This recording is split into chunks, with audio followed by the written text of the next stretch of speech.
This is Locked On Bets, the daily betting show that means business from the Locked On Podcast Network. Hosted by Lee Sterling and Kevin Rogers, they're dropping fearless picks with an inside edge to put money in your pocket. If there's action, they've got the lock. This is where smart bets start. It's Locked On Bets.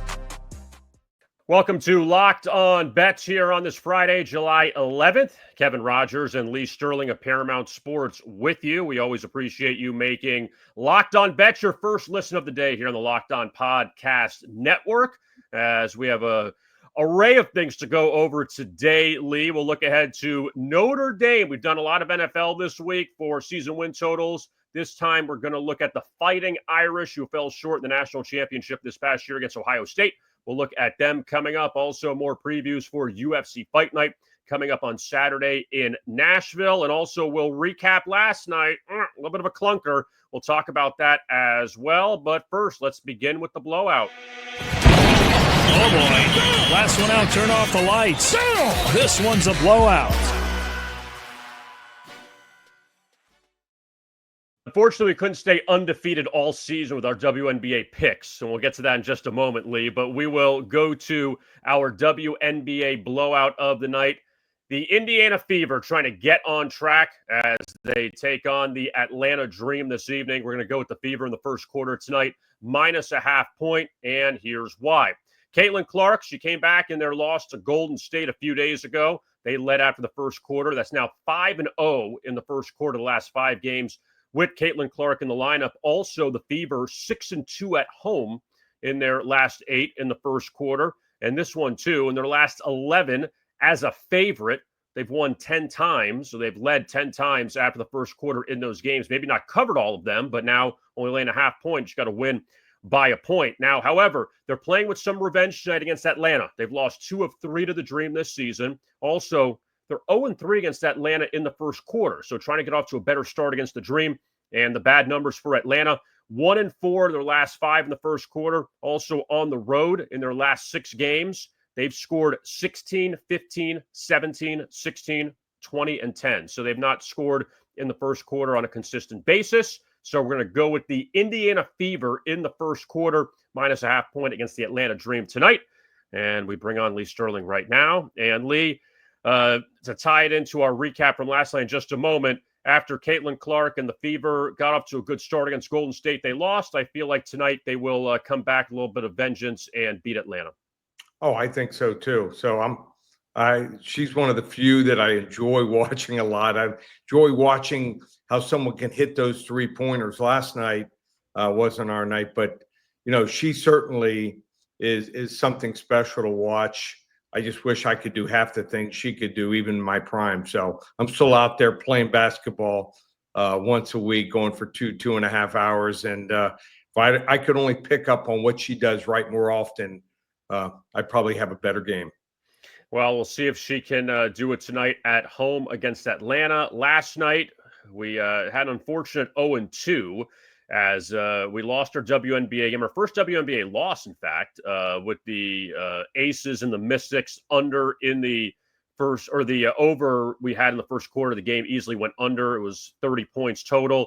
Teams couldn't hit a 3 to save themselves. Even though Asia Wilson was out for Las Vegas, which I kind of expected, still I thought you'd have a better start. But you can't hit your shots, Lee. You're probably not going to hit an over. What were they from 3-point land in the first quarter? In the first quarter combined, I believe it was 3 of 13, or was 2 of 13. It was, hold on. It might have been 1 for 13. It was, hold on, I'll tell you. You're right. It was 1 for 13, and Las Vegas went 3 for 25 in the game. The only person that did worse than that was me last week playing basketball. I was 1 for 14. So I feel your pain. Just happens sometimes. These are really some really good 3-point shooting teams. Just didn't have it last night. So let's get back on track. And also with the baseball, Matt Olson, he didn't have a great night for the Braves. They ended up in an extra inning game against the Athletics last night. He put up an 0 for 4. They lost 5-4 in 11 innings. So the Braves have struggled, and too bad Olson couldn't get one for you. No, 5 at-bats, too. I mean, he bats high in the order. Number 2, you'd think he'd be able to get there. First 2 at-bats, he strikes out. I think he flew out, walked. By the last time I shut it off, I couldn't watch anymore. I mean, he wasn't even fouling off balls. So maybe he was distracted. Sometimes just not your night. Last night wasn't our night, but still have a chance. We have a good night tonight. Remember, we still have the one fight we gave out in the UFC yesterday. So we have a good day today. We can pull off a winning week. Do you think at this point, I mean, anytime you're handicapping baseball, it just gets to a little fatigue right before the All-Star break, and these players, I hate saying packing it in. That's not what they're doing. But you get to a point like, okay, I need a few days off. That once you get to Sunday and then into Monday, they have 4 days off. That you get to that point, you say, okay, we need a little bit of break. There's been a lot of baseball so far. Yeah, I'm going to have to take that into account here. Some of these teams have younger players. They might be the play here this weekend. So some of these players that get the rest every 8 or 10 days, on Sundays they get a day off. They might play them on Sunday because they want to finish the first half strong. So something you got to take into account when you're looking and handicapping these games over the weekend. I know we're looking ahead to Monday, but do you have any interest or anything you're going to look at for the Home Run Derby?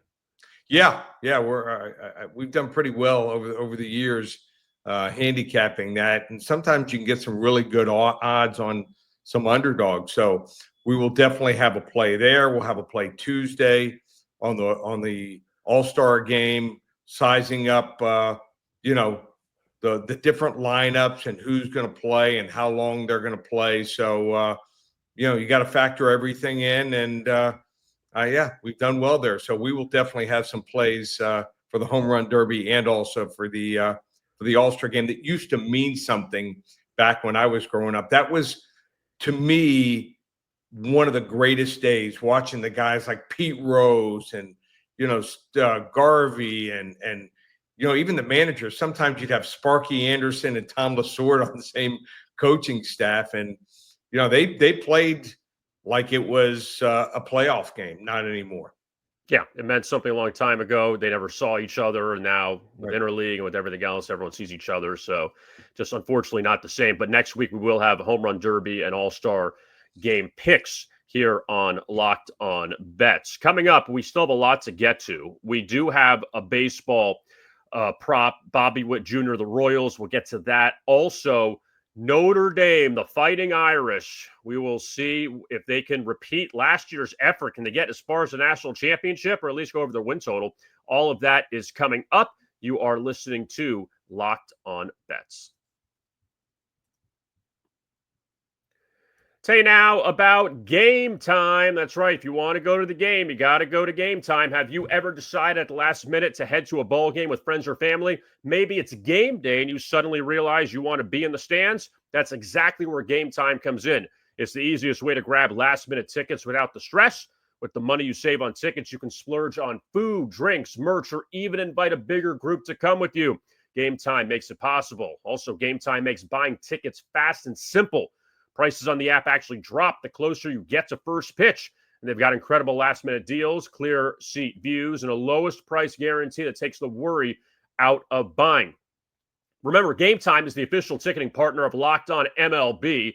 So if you are in New York tonight and you want to see the Yankees play the Cubs, go to Gametime. If you want to see the Dodgers and the Giants, you can do that too. What about the Padres and the Phillies out in San Diego? There are so many great games you could see. Even if you're in Minnesota, Paul Skeens is pitching tonight for the Pirates against the Twins. All of that at Gametime. Also, you could check out the seat views in the app so you could see exactly where you're sitting before you buy. Take the guesswork out of buying tickets with Gametime. Download the Gametime app, create an account, and use Locked On for $20 off your first purchase. Terms apply. Again, create an account and redeem code LOCKEDON for $20 off. Download the Gametime app today. Last minute tickets, lowest price guaranteed. As we return here on Locked On Bets, and we had a lot of college football season win totals in the first week of the show. This week, a lot of NFL that we have looked at. But now, to wrap up Friday, Hidden Gem, and we're going back to the college gridiron.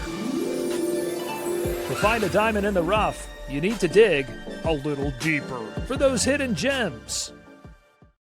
The Notre Dame Fighting Irish, they made it all the way to the national championship this past year before losing to Ohio State. I mean, a team better than them, the Ohio State Buckeyes.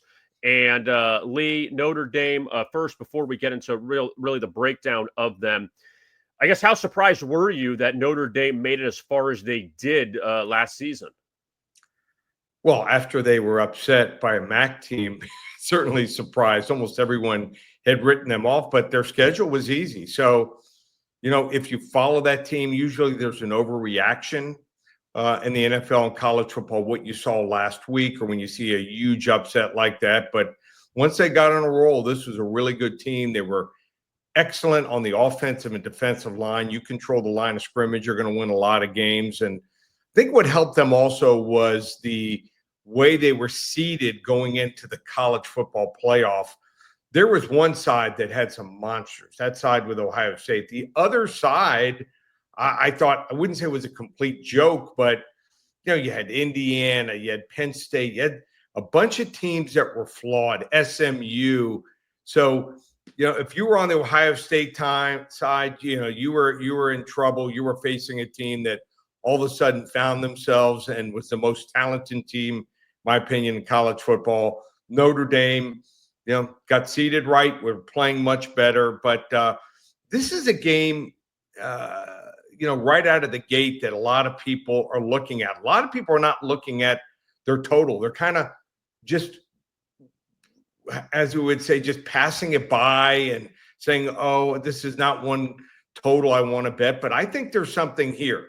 So last year they finished with 14 wins, obviously, including the playoffs. They were 14-2.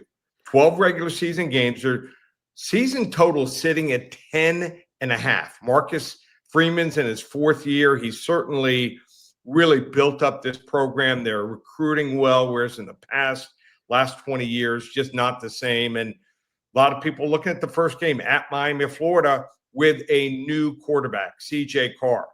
So people feel they're playing a Miami team, might be overrated, playing with a brand new quarterback, a redshirt freshman quarterback.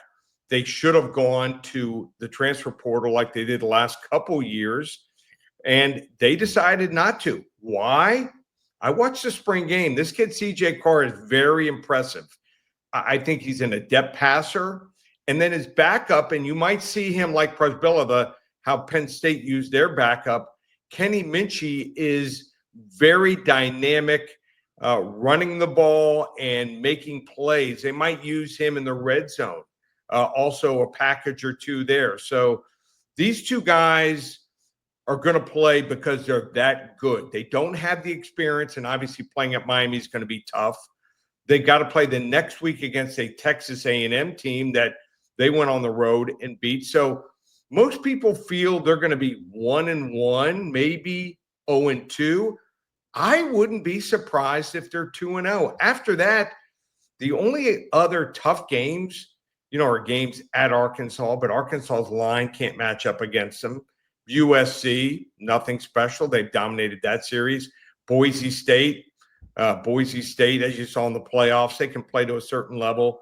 I don't think they can play with Notre Dame. So I think they're going to do it with their running game, led by Jeremiah Love. I think he's going to be a high pick next year, maybe goes in the first round. You don't see many running backs go in the first round. And people will say, oh, they don't have a passing game. Well, you're not really paying attention. They had a kid last year, Jaden Greathouse, in the playoffs, the championship game. He had double-digit catches in that game. I have not seen many guys like him that can go one way and change direction on a pattern quicker than he can. Really good on the underneath routes, and also pretty darn good once he catches the ball running after the catch. They add in some transfers, Malichi Fields from Virginia, Will Pauling from Wisconsin. I expect their passing game to be much improved. That was their weakness on offense. On defense, they have a new defensive coordinator, Chris Ash, takes over for Al Golden. If you remember the name, he's been in the NFL for a few years, but used to be the Rutgers head coach. I think he's an excellent defensive coordinator, and they had the number 4 secondary in the country, and they returned 3 or 4 starters there, both cornerbacks. So they returned 7 starters overall in the defense. This is a team, I think, that's under the radar. It's 10.5, and most people, when you see 10.5, unless it's in Ohio State, unless it's in Alabama, will not bet an over. I'm going to bet an over here. This is going to be Notre Dame over 10.5 wins. My hidden gem.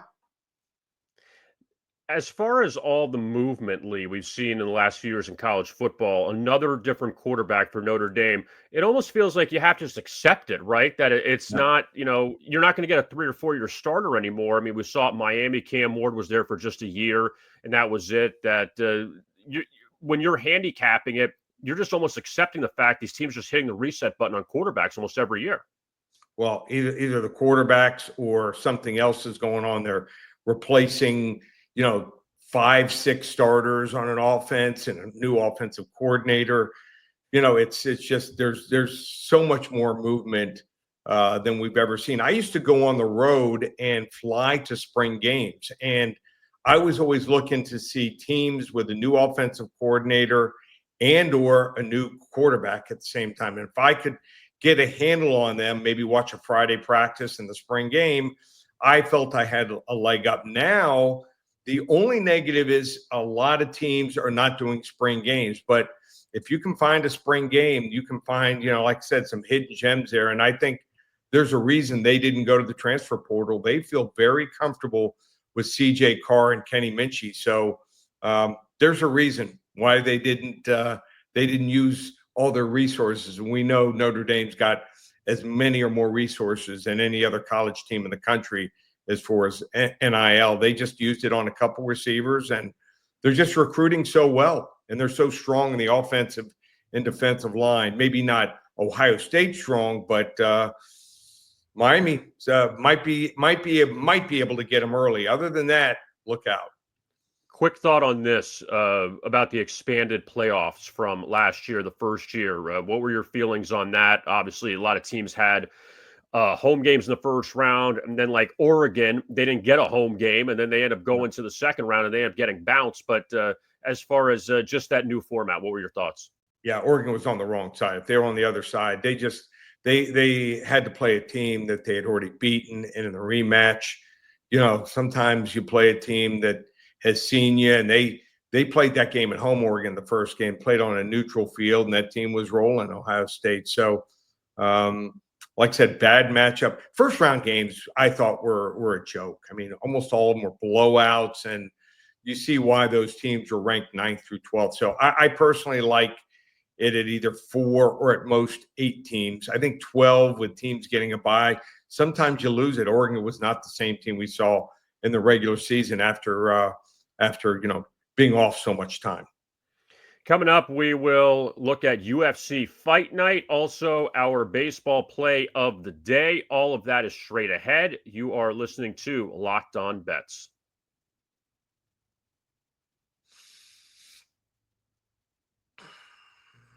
We continue here on Locked On Bets. Kevin Rogers and Lee Sterling of Paramount Sports with you. And we did have a UFC Fight Night play on Thursday, and now another one for Friday. What the WTF?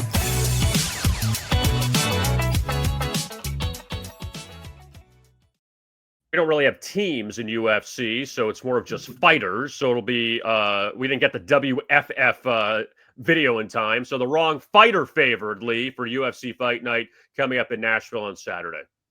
Yeah, so we've got Chidi Nokiani, and his nickname is Bang Bang. Dynamic fighter, throws really good punches and stand up, good kicking game, and will go after and get some of these fighters, keep them off balance with that. He's going to fight. He's 36. He's going to fight Jake, the Celtic Kid Matthews. Now, Nokiani is a -125 favorite. Matthews is +105. He's 30 years old. Welterweights. What we've seen is in the light heavyweight and heavyweight division, 35, 38, sometimes even 40 years old, they can still hold up.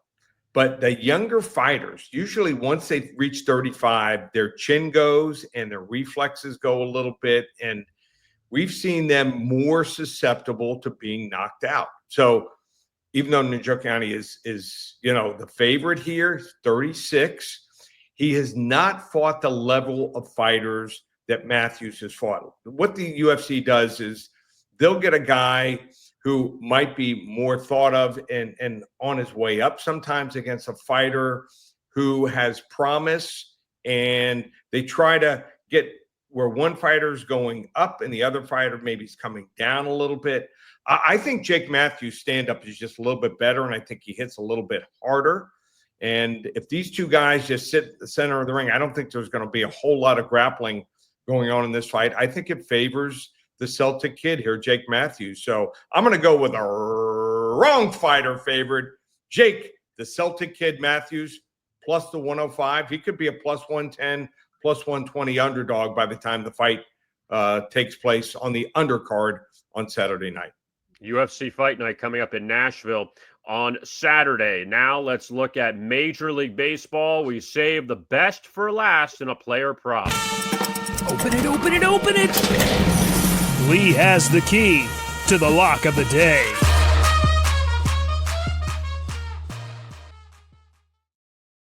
The player prop, one of the top young players in Major League Baseball, Kansas City's Bobby Witt Jr. And the Royals and the Mets tonight. A lot of blue tonight in Kansas City as those teams hook up for an interleague matchup prior to the All-Star break. And Lee, what do you like with Bobby Witt Jr. this evening? Okay, so last year, Bobby Witt Jr. was a sensation. I mean, hitting, base running. I mean, he do it all. This guy might be a six-tool guy. He's that good. So he's sensational. He hits home runs, stretches a lot of singles into doubles, steals bases, and kind of been under the radar this year. He's not had a great season, but he's starting to play better. 2-3 lifetime versus the pitcher here, Kodai Senga. And Senga's coming off the IL. And I don't know how deep he's going to go in this game. Also, you have to factor in the Mets bullpen coming off of a doubleheader yesterday. So the bullpen could be taxed a little bit here. 90-degree weather. We talked about weather, how it's a factor. 90-degree weather, 89, 90 degrees is the forecast. And the wind is blowing out at 10 miles per hour. Now, there is a slight chance this game could be delayed. There could be a front coming through there a little before the game, might be an hour and a half delay, but I'm going to still ride with it. I think Bobby Witt Jr. over 1.5 bases here, total bases minus 125. I think it's a real good prop. I expect him to start getting really hot and facing a pitcher coming off the IL and a pitching staff where the bullpen could be taxed. And, they might have to bring in 3 or 4 different guys here. Not many guys going to be able to go a couple innings if Senga comes out 4th, 5th inning. So let's go with a blowout special to end the week here. Bobby Witt Jr. over 1.5 total bases minus 125. We're going to go all the way up. Level 3 lock. And the Royals off a sweep of the Pirates, so they're playing well. And Bobby Witt Jr. had at least one hit in all 3 of those games against Pittsburgh. And like Lee mentioned, the Mets off that doubleheader against Baltimore. The Mets were playing well, and they lost that game to the Yankees, the final game of that weekend series, and struggled against Baltimore, dropping 2 of 3. So they are looking to at least get on track here before the All-Star break. But Bobby Witt Jr. has been obviously one of the most fantastic players in all of Major League Baseball. So before we exit for the weekend, and we'll come back with you on Monday, Lee Sterling, what is going on at Paramount Sports? A lot of baseball. Baseball, you want to get involved. We've never had this special before. You can get 10 days of baseball selections, $50. 10 days of our baseball player props, just $50. And both are winning this year. Not many people, are monitored. All our games, like I said, we're monitored. Most services, they won't give you any kind of record of what they've done in the past. People saying they're hitting 70, 80%. There's some handicappers tell you they're 35-1 the last 36. Can't be done. Just do the math. If it sounds too good to be true, it probably is. So you want to get either one of those specials or get a combo pack. Get both of them. And we release generally 3 selections on each on average per day. Get the player props for 10 days and also the 10 days of baseball selections, normally 3 per day, just $77. And then the UFC, it's back after taking off last week. 6 selections, $30. And we rate our plays from 10 to 50 units on the baseball and also the UFC. We're on an incredible run, 18-6 run. That's 75% on our 40 to 50 unit plays. Have another 40 unit major wager max play there going this weekend in the UFC, just $30. So check it all out. In football, end of the month, check out all those specials. Just one place, ParamountSports.com, or you can call us here. Love to speak to you. Now's the time. Don't wait until the first week and say, hey, how do I manage my bankroll? Tell me more about you. Now's the time. If you'd like to talk to me, just call me here at the office, 800-400-9741.